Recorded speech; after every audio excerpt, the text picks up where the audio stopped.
बिस्मिल्लाहिर्रहमानिर्रहीम। अस्सलाम वालेकुम। मैं हूं चौधरी रफ़ीक पसवाल। आज की वीडियो में हम बात करेंगे कि दूसरों को माफ़ करना हमारी ज़िंदगी में कितनी अहमियत रखता है। शेख सादी रहमतुल्लाह अलैह फरमाते हैं कि तुम अपनी हज़ार गलतियों के बावजूद अपने आप से मोहब्बत करते हो, लेकिन दूसरों की एक गलती की वजह से उनसे नफ़रत क्यों करने लग जाते हो। या तो ख़ुद गलतियाँ करना छोड़ दो या दूसरों को माफ़ करना सीख लो। अल्लाह ताला फरमाते हैं कि जो लोग अपना गुस्सा पी जाते हैं और लोगों को माफ़ कर देते हैं, अल्लाह ताला उन नेक लोगों से मोहब्बत करता है।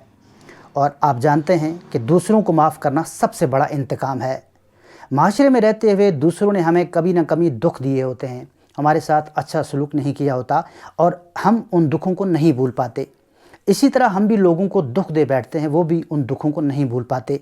इसका एक शानदार हल ये है कि हम एक दूसरे को अल्लाह की रज़ा के लिए दिल से माफ़ कर दें। ऐसा करने से इंसान को दिली खुशी और सुकून मिलता है, वरना हम अज़ियत की आग में जलते रहते हैं। किसी से बदला लेने की कोशिश ना करें, क्योंकि जब हम बदला लेने के दर पे होते हैं तो बजाय दूसरों के हम अपने आप को ही नुकसान पहुंचा रहे होते हैं। मुसलसल नफ़रत की वजह से हमारी अपनी सेहत पर बुरे असरात मुरतब होते हैं। शेख सपीर ने कहा कि अपने दुश्मन के लिए अपनी अंगीठी इतनी गर्म ना करो कि ये ख़ुद तुम्हें ही जला दे। रसूलुल्लाह सल्लल्लाहु अलैहि वसल्लम ने अपने बेशुमार दुश्मनों को माफ़ फरमाया।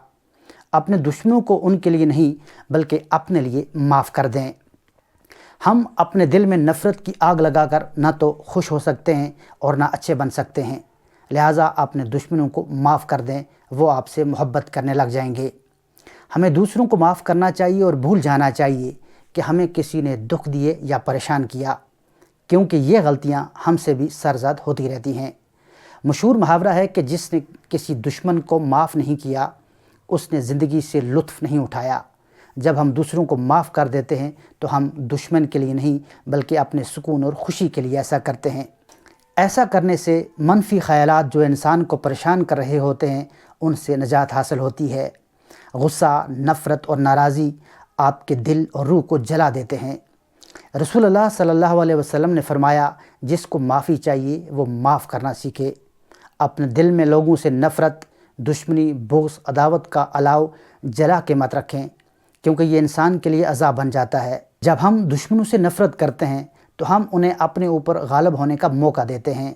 आप सोचें कि अगर आपके दुश्मन को ये मालूम हो जाए कि आप उसकी वजह से किस कदर डिस्टर्ब या परेशान हैं तो उसे कितनी खुशी होगी। तो फिर हमें चाहिए कि अपनी खुशी के लिए माफ़ कर दें और उसकी ये खुशी ख़त्म कर दें। कुरान करीम में इरशाद हुआ है कि बस जो माफ़ कर दे और सुलह कर ले तो उसे अल्लाह ताला के यहाँ बदला मिलेगा। हज़रत अबी बिन काब रज़ियल्लाहु तआला अन्हु से रवायत है कि नबी करीम सल्लल्लाहु अलैहि वसल्लम ने इरशाद फरमाया, जिसे ये पसंद हो कि उसके लिए जन्नत में महल बनाया जाए और उसके दर्जात बुलंद किए जाएँ, तो उसे चाहिए कि जो उस पर जुल्म करे उसे माफ़ कर दे और जो उसे महरूम करे उसे अता कर दे और जो उसे क़ता ताल्लुक़ करे ये उससे नाता जोड़े।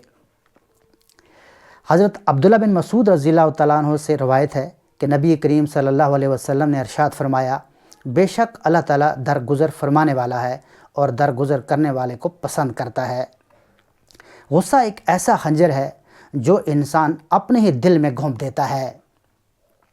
दो अमल ऐसे हैं जिनका सवाब कभी तोला नहीं जाता, माफ़ करना और इंसाफ करना। कमज़ोर इंसान माफ़ नहीं कर सकता, माफ़ करना मज़बूत लोगों की सिफ़त है। आज के लिए बस इतना ही। अगर आपने अभी तक हमारे YouTube चैनल गोल्डन वर्ड को सब्सक्राइब नहीं किया तो कर लें, ताकि हमारी हर नई आने वाली वीडियो का नोटिफिकेशन आपको मिल सके। खुश रहें और दूसरों को खुश रखें। मिलते हैं अगली वीडियो में किसी और टॉपिक के साथ। तब तक अल्लाह हाफ़िज़।